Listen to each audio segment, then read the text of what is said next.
Hello everyone and welcome back to another wonderful history lesson with Miss Horn. Today we are going to cover the Islamic land-based empires. So we know that during this time we're looking at the early modern period. We're looking specifically at how land-based empires developed and expanded during 1450 to 1750. And the three that we're talking about in this video are the Mughals, the Ottomans, and the Safavids. So this is the territory that we are talking about. So in the reddish pink, you have the Ottomans, the purple, you have the Safavids, and then in the yellow, you have the Mughals. So during this time period, we're going to talk about two different types of empires. You have land-based and you have sea-based. And they're pretty much exactly what they sound like. Land-based means that they developed armies, expanded territory, invested in domestic expansion without really developing strong navies. And they didn't really just establish colonies. They practiced more of this isolationist approach to governing. They didn't want to necessarily expand past their land-based borders, whereas sea-based empires had a very massive navy, very skilled navy. They established colonies, they invested in exploration, and they discovered and conquered new and faraway lands. So, which ones are better? Well, that's really up to debate.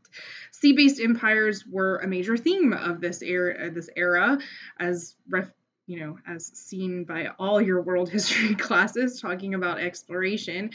But there was also still the traditional land-based empires that continued to dominate much of the East, Middle East, and the Asia, including the new land-based empire of Russia. Why you see sea-based empires start to emerge is because Europe wanted to cut out this Middle Eastern and Asian middlemen. So the era immediately following the 1450s is commonly known to you as the era of gunpowder empires. And that's because of the use of guns to, subjugate enemies and build control. They had to rely on large armies and roads and inland urban areas to be able to conquer. Both sea-based and land-based powers would use guns and cannons. The land-based empires would really be known as the gunpowder empires because they really relied on gunpowder to maintain their control. So the Islamic land-based empires that we are talking about are very much the Ottoman, the Safavids, and the Mughals. They represent the height of Muslim political and military power in world history. And they countered the growing European global influence. All three were on decline by the 1750s. Sea-based empires were still on the rise, and they were not competing for overseas territories like the Europeans were. So they didn't see necessarily the conflict and rivalries that the sea-based empires would find themselves in. So let's talk about the Ottomans. So first and foremost, they began as a small Turkic warrior group that slowly moved from Anatolia and into the expanse that we see in the map here. And it's named for Osman, and it lasted from the 14th century to the early 20th century. The Ottoman Empire is credited with being one of the longest running empires. They would not fall until after World War I. They were very successful at conquering territory in Eastern Europe, and they would only stop at the gates of Vienna. And they were a part of World War I because they wanted to open the door to Europe. But unfortunately, they would be on the losing side of that war. So the Ottomans effectively crumbled after World War I. But this empire was very diverse, both culturally and politically, and they were a very sophisticated empire. That was one of the reasons why they lasted for as long as they did. And they would become one of the most powerful empires of its time, along with the Inca and the Qing dynasties. So Modern day Anatolia, if you didn't know, is just Turkey, or Anatolia is just modern day Turkey. So the Ottomans would capture Constantinople, and they officially ended the Christian Byzantine Empire in about 1453. They would actually rename Constantinople Istanbul. Key the song. Anyway, Tiny Toon Adventures. I'll show you the video sometime. And now, remember when we talked about the Hagia Sophia, it was supposed to be the height of Christian culture and the blend of two worlds. Well, underneath the Ottomans, the Hagia Sophia would actually become a mosque. The Ottomans reached its height with Suleiman the Magnificent. He would conquer Belgrade. He controlled the water traffic between the Black and the Mediterranean seas. He firmly established Venice as a tributary state to the Ottomans, and the Ottoman Empire continued to expand and defend its frontiers. Also, something that Suleiman and the Ottomans would do very well is that they would establish provincial governors, or sultans. So they had a large bureaucracy that was centered in Istanbul, but these sultans, these provincial leaders, would basically just be extensions of the main ruler. It's pretty awesome. You have these governors that, answer to the one main dude, and it's totally fine. The Ottomans, unfortunately, were plagued with problems of succession, common for sons to go to war with one another. We saw this with Charlemagne, if we would have talked about the beginning of the Middle Ages in Europe. The empire was very much diverse. It was seen as a cosmopolitan empire, and the rulers combined roles of Turkic warrior prince with Muslim caliph, and they ended up conquering other emperors. It's awesome. The Ottomans are often referred to as the Sword of Islam. I can see that. I love this painting, by the way. This is a painting of Suleiman the Magnificent. It looks like he's wearing a clove of garlic or onion on his head. It's fantastic. I really wonder if that's how he actually looked or if it's just a depiction. So this is a depiction of the fall of Constantinople. Taking it all the way back to the Byzantines falling, you had the Crusades coming through Constantinople and just obliterating, allowing the Ottomans, allowing the Turks to come in and officially take over. Now, what's interesting is actually the role that women play in the Ottoman Empire. Initially, Turkic women had more rights because they were pastoral, they were nomadic, but gradually they adopted Islam and were then veiled and secluded to protect them. Official census didn't even account for the women in the empire, but women in the royal court actually were able to maintain some power and influence in politics. Women also had property rights, so they didn't have to marry a man for the man to control the property and for them to maintain the property. They could legally own it. They could also protect legal rights in matters of marriage and divorce and inheritance. So Roxolana, as seen in the picture here, was actually the wife of Suleiman the Magnificent. She was a very controversial member of the Sultanate of Women. During this time, when wives and mothers of the Sultan exercised power of the Sultan and made decisions for the empire. And the Ottomans were actually known as the most powerful and influential women in all of Ottoman history, but only if you were a part of the royal court. If you were not a part of the nobility, you didn't really have any rights because you were still seen as inferior. So the Ottomans were pretty awesome. The Ottomans were also really awesome, as you know, with the military. And they had a military elite group called the Janissaries, and they would basically check the power of everybody.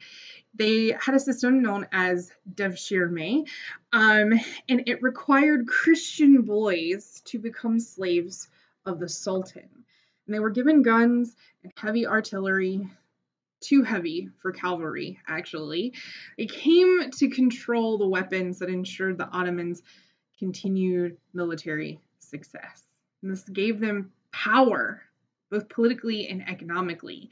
These janissaries were old aristocrats who found themselves out of military power, just as economic weaknesses and greatly reduced incomes from their lands.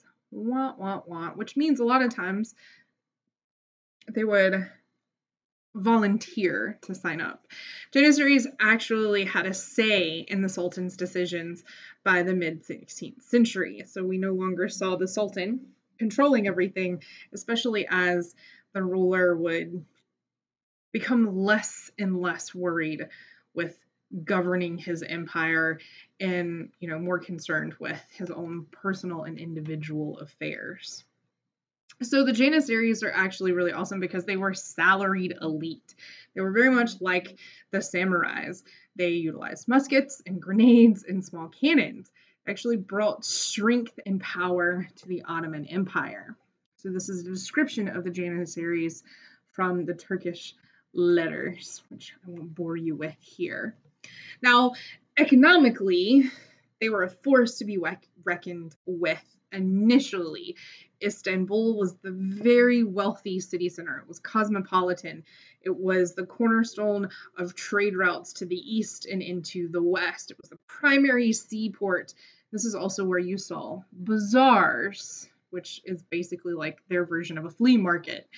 Except I don't think anybody in a bazaar would actually resell used goods that nobody really wants. But, I've never been to a bazaar.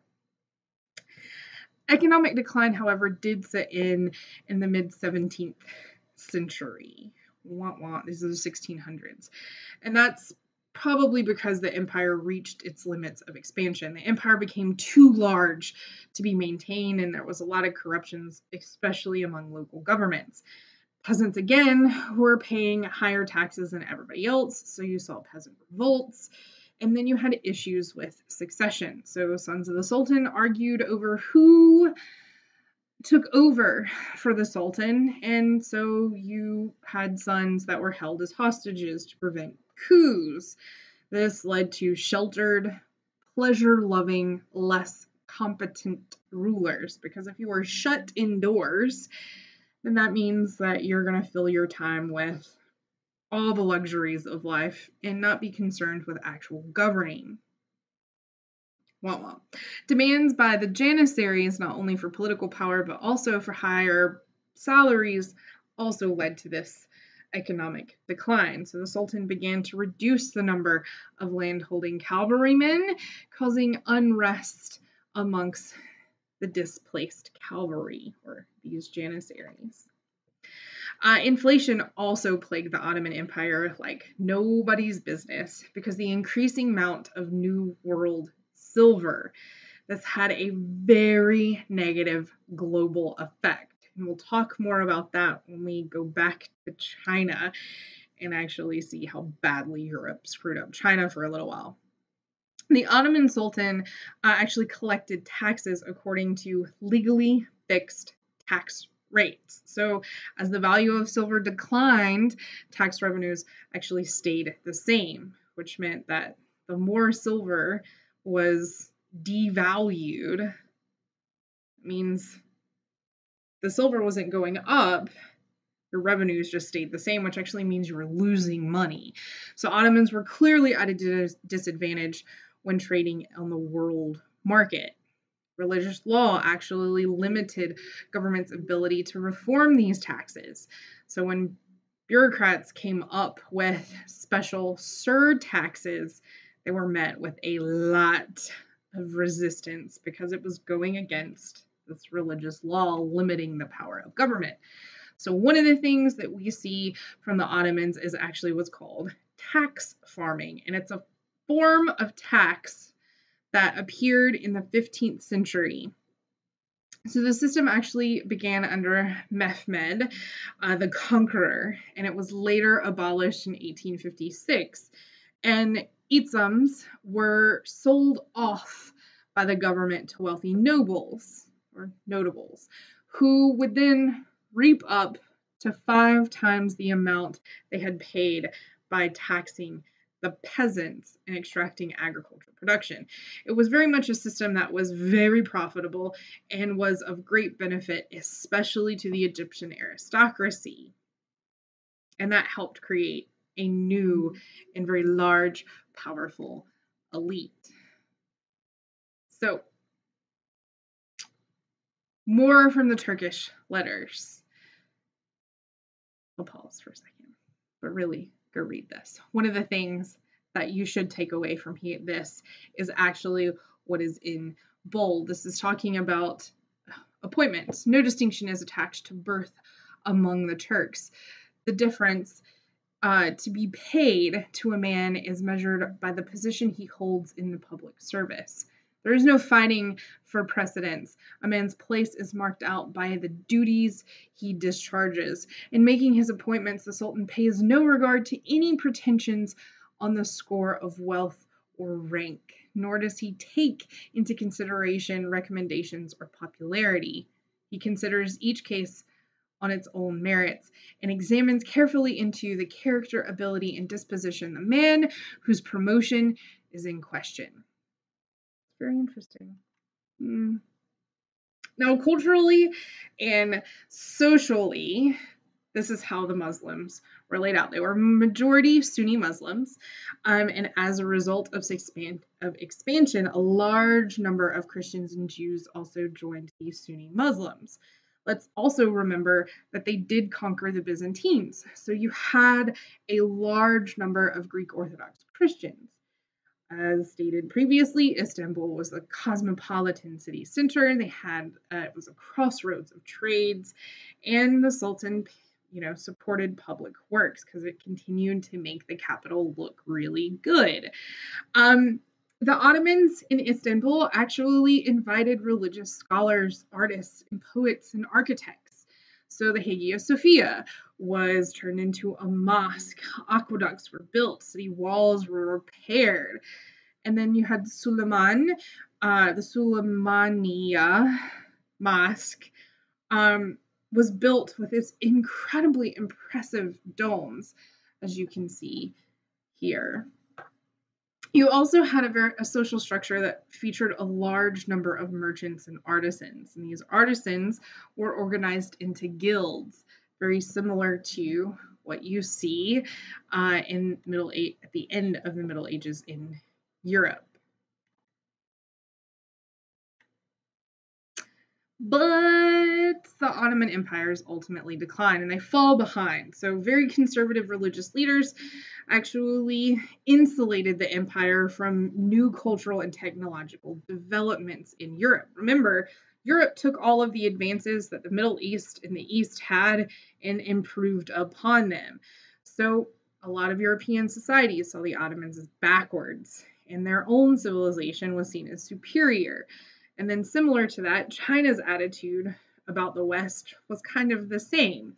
So this prevented the Ottomans from adopting any Western technology and ideas. So the printing press brought by the Jews after being expelled from Spain, but they weren't allowed to print anything in Turkish or Arabic. So what's the point of that? And as a result, the empire virtually was untouched by any print revolution. Now fast forward jump to the Safavids. So the Safavids grew from a Turkish nomadic group, very similar to the Ottomans, but they were Shia Muslims. And Shia actually believes that they are the true heirs of Islam because they were the descendants of Ali, who is the son-in-law of Muhammad. So they actually, Ishmael, led an army who united a large area south of the Caspian Sea. So this is Iran, Iraq. Yes. All right.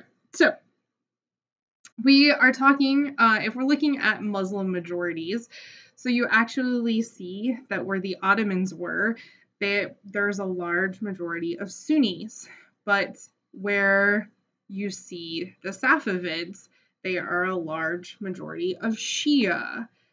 For Lebanon right here, random little patch. So the Safavids expanded. As they expanded, they came into conflict with Ottomans, and the rivalry between the Safavids and Ottomans intensified as there was the Shia-Sunni split. So they met at Calderon in northwest Persia.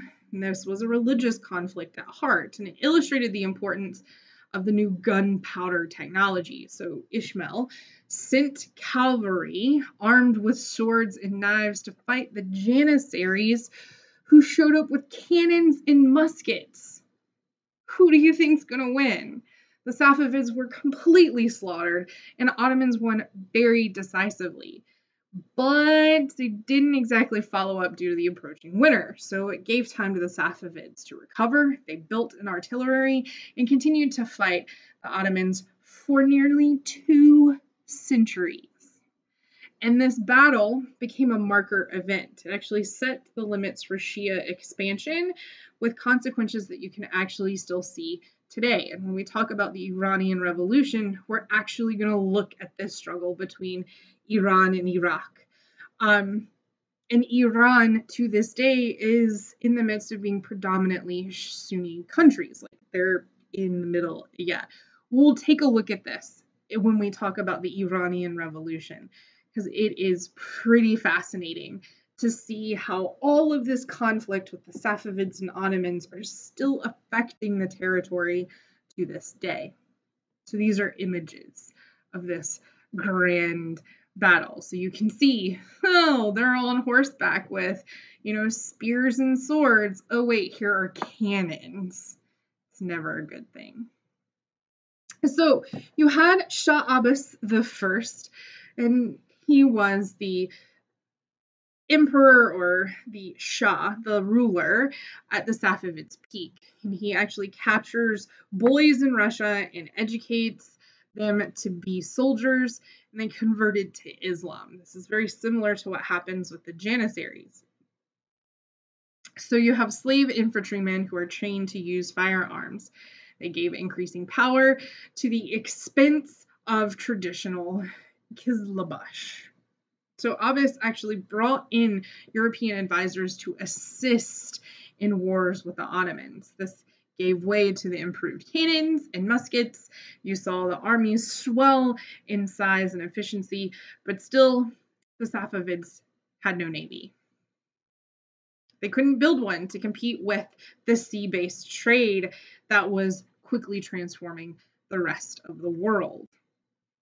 So what about the politics and religion? Well, Safavid rulers based authority on military prowess and religious authority. So you can actually trace the authority back to the Sufi religious orders. This expansion is seen as an extension of Islam to new lands. So the Safavids actually saw Europeans as infidels. They also believed that defeating the Sunni was an act of faith. So Persian traditions are actually shaped by the Safavid political system. You have these grand palaces, and they have a highly ritualized court. You also see local mosque officials, the mullahs, who supervise and supported by state officials. This actually gave the government an upper hand over the religious practices as well as the political practices of the Safavid Empire. Now, society-wise, you had Turkic chiefs who challenged the early Shahs. Well, the chiefs gradually transformed into this very elite warrior class. It's very similar to the Janissaries of the Ottoman Empire. And these Turkic chiefs actually supervised farms, asserted political power. They captured powerful positions in the imperial bureaucracy. Shahs would actually appoint Persians to fill other bureaucratic positions, and this gave authority to slave infantrymen. Not a bad deal, right? So economic-wise, you actually see shahs that actually support trade, and through trade, they see the expansion of Islam, converting the infidels to the true religion. So you saw, Isfahan is actually the capital, and it's a major center of international trade. There's a huge network of road and workshops to manufacture textiles and rugs. Inland, you didn't have as many traders as Istanbul because they were, landlocked. But you did see guilds, especially with silk production and carpet production. Now, they would negatively be impacted by the inflation that was caused by all of the flooding of silver to the market. And this will be a thing that hits hard everywhere else except for in Europe, of course. Now, society-wise, you should know that Isfahan is not as cosmopolitan as Istanbul. And then you also see Armenians kept in suburbs across the river where most people in the city, or while most people were in the city, were Shia. Yeah, so you see this clear divide. A majority of people actually lived in rural farming areas, and they were still very much a nomadic group of people. So the Safavids definitely didn't have the art organization that the Ottomans did. Now, culture-wise, they were a mixture of Persian and Turkish cultures. The Iranian scholars were more likely to use Persian. In other Islamic lands, they were more likely to read and write in Arabic versus Persian.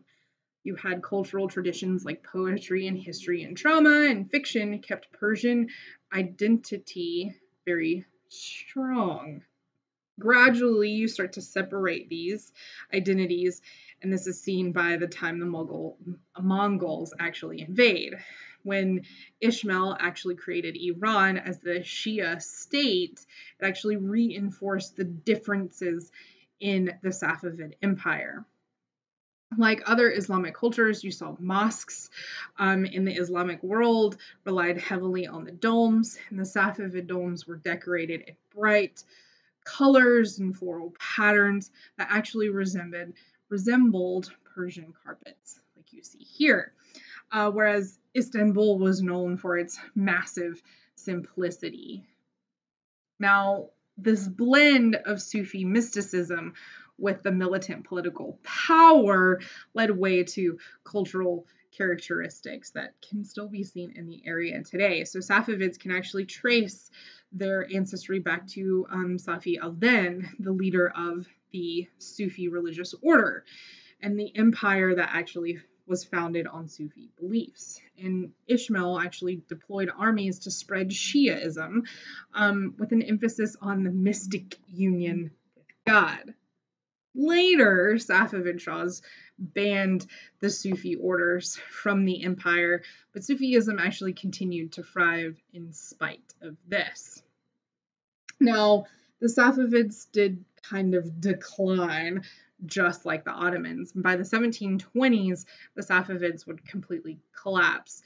And the reason why is because they became a victim to Islamic infighting.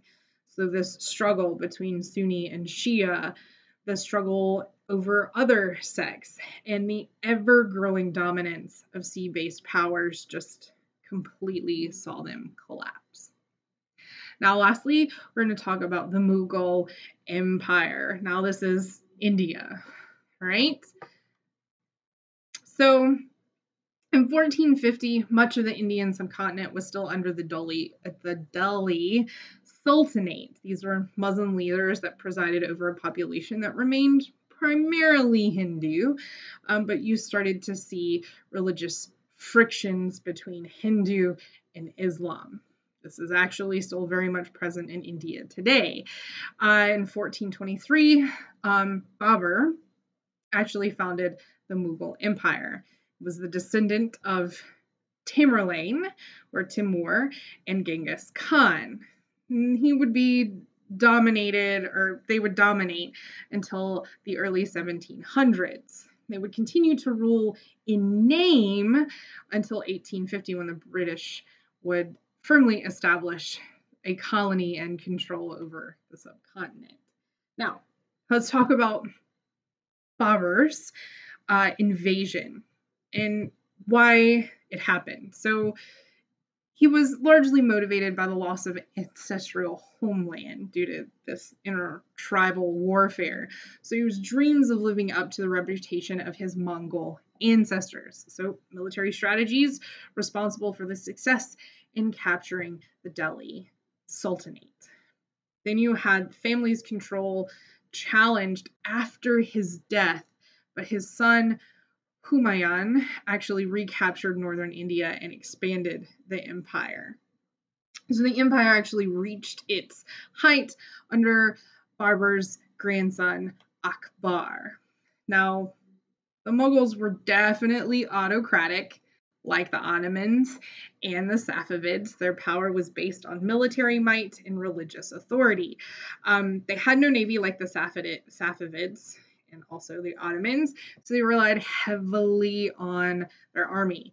And they fought the infidels, the Hindus in India, and they spread Islam.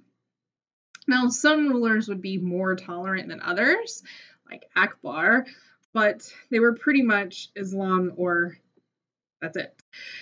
They too had succession issues, like the Ottomans and the Safavids. Mughal princes fought with one another over who would become heir. So Akbar actually incorporated Rajas, and Rajas are regional Hindu leaders, so think of them as governors. And he incorporated them into the military and into bureaucratic positions to kind of alleviate the tensions between Hindus and Muslims. This policy of cooperation actually encouraged intermarriages, so Islam with Hindu. And they actually abolished jizya, which is this whole idea of ending taxes. So this ended, they also ended the ban on building new Hindu temples. So again, practicing religious toleration while trying to, alleviate tensions. They ordered Muslims to respect cows because in Hindu culture, you respect cows, you don't eat cows, so on and so forth. They actually built a very strong bureaucracy that was modeled on a military hierarchy for collecting taxes. Each region was surveyed and each of the tax rates were based on the region's potential for wealth. And most local officials kept positions if they swore allegiance to the rulers and paid their taxes. They weren't really bothered with after that. So the Mongol land revenue actually granted the military and government officials to exchange services. You also see this in the Ottoman and Safavid empires as well. So they grew great amounts of wealth because of this. And as the Mughal Empire expanded, they controlled commercial networks that were based on cotton, indigo, and silk. So again, you see these three Islamic empires controlling a portion of the Silk Roads. So Indian merchant ships were privately owned, so many Indian goods were actually carried into the Indian Ocean circuit, were actually Dutch and English vessels. Europeans brought trade goods throughout Asia to trade for Indian cotton and cloth and clothing due to the ever-growing demand in Europe for luxury goods. Now, the social structure in the Mughals is very similar to the Ottoman and Safavids and every other freaking empire ever. They were very patriarchal. The wives of rulers, however, did play key roles in three specific empires. So you saw Suleiman the Magnificent's wife that convinced him to execute his eldest son so her son could succeed to the throne. One of the Safavid ruler's wives actually was enraged that they had murdered her husband. And then you see Mumtaz Mahal, the wife of a Mughal Shah, Jahan, also amassed great immense of power. And the Taj Mahal was actually built in her honor. But plans for Black Marble Monument actually ended when the Shah was imprisoned by his sons in a struggle for succession. So the Taj Mahal is actually a mausoleum for Jahan's wife, if you didn't know that. Now you do. This is a mausoleum. It's a pretty nice resting place, if I do say so. So, women in the Mughal Empire was overall very low in Indian society. Child marriage was very common. There were brides as young as 9 years old. You saw the sati, which spread even though it was outlawed. You had the seclusion strictly enforced for upper class women, and women were also veiled. Yeah, they had no rights. Cultural-wise, religious conflicts permeated throughout society. There was always this constant struggle between Islam and Hinduism. Akbar tried to reconcile the two with the divine faith, which was this combination of Muslim, Hindu, Zoroastrianism, Christian, and Sikh beliefs, because he wanted to unite the empire under one realm and cement loyalty to the emperor, but it did not catch on. Before Babur ever invaded, Nanook actually stressed meditation as a means of seeking enlightenment, and it drew upon both religions. So Nanook actually became a guru of Sikhism, and people formed a community free of caste distinctions. The Mughal Shah Aurangzeb actually changed the nature of Sikhism when he ordered the 9th guru beheaded because he refused to convert to Islam. Oh yeah, it was an absolute mess. So as things went on, there was less interest in military conquests and politics. You saw a shift from being a military society to actually being patrons of arts and promoting paintings of miniatures that depicted life at court and battles and animals and plants. They built public buildings that featured a blend of Persian and Hindu cultures, and it was very lavish and ornate. But unfortunately, it would be abandoned after death. Wah wah, especially the death of Shah Jahan. There would be a library that contained the largest collection of books that the world had ever seen since Alexandria.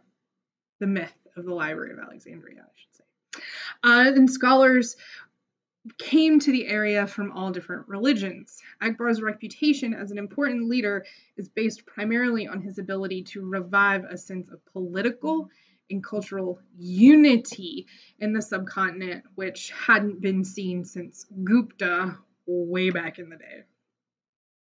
So, Jahangir and Shah Jahan actually neglected political, economic, and military issues because they loved pleasure.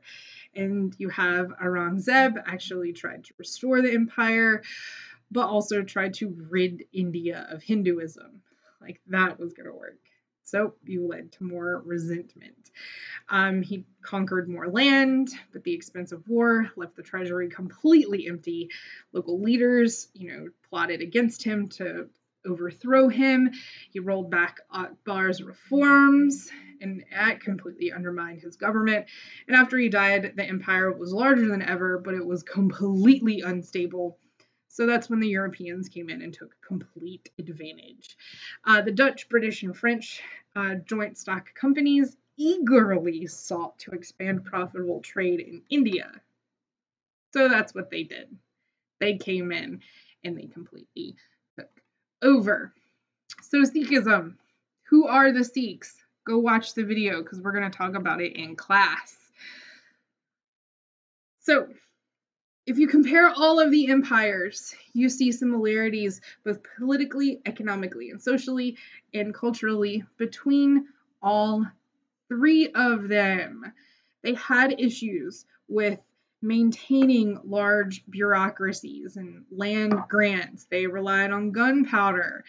The Ottomans were the only one to have a navy. The Safavids and Mughals didn't happen. And by the 1750s, all three of them were in decline. Even the Ottomans would continue to last on and on until officially ending after World War I. Bum, bum, bum. So let's talk quickly about the Songhai Empire. So we know that the Songhai actually comes from West Africa, or it began in West Africa in the 15th century. Mali began to collapse in 1460s. Civil wars and competing trade routes caused a decline. So the Songhai took over. They gained access to the gold mines, and they established a capital at Jiao. Now, the ruler was an abolitionist authority over a centralized state. So lots of political violence as kings were overthrown by relatives. Wah, wah. It became an important location on the trans-Saharan trade route. So they took over key trade cities, Timbuktu being one of them, and Jenny. They were a major Islamic center of learning and commerce in Western Africa, and Islam was only popular in cities with rural areas keeping their traditional animist beliefs, as we have seen. So Songhai would actually have conflicts with Morocco. Songhai would invade the fellow Islamic state of Morocco in the 16th century. Morocco was in need of resources and money after fighting and winning the wars against the Portuguese. So Morocco was on the verge of bankruptcy, so it was looking for money. So the Moroccans decided to invade Songhai because they believed the gold mines were located there. They broke all the laws by attacking a fellow Muslim state.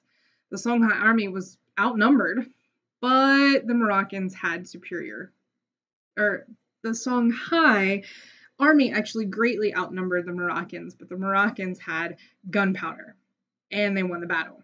So they take over Jiao, Timbuktu, and Jenny, and those cities were ransacked by the Moroccans, and it greatly weakened the Songhai Empire, and it never fully recovered, and it eventually collapsed.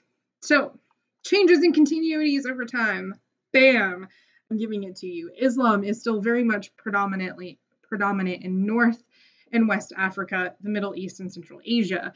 The Sunni-Shia split still continues to this day, and we'll talk about it in greater detail a little later.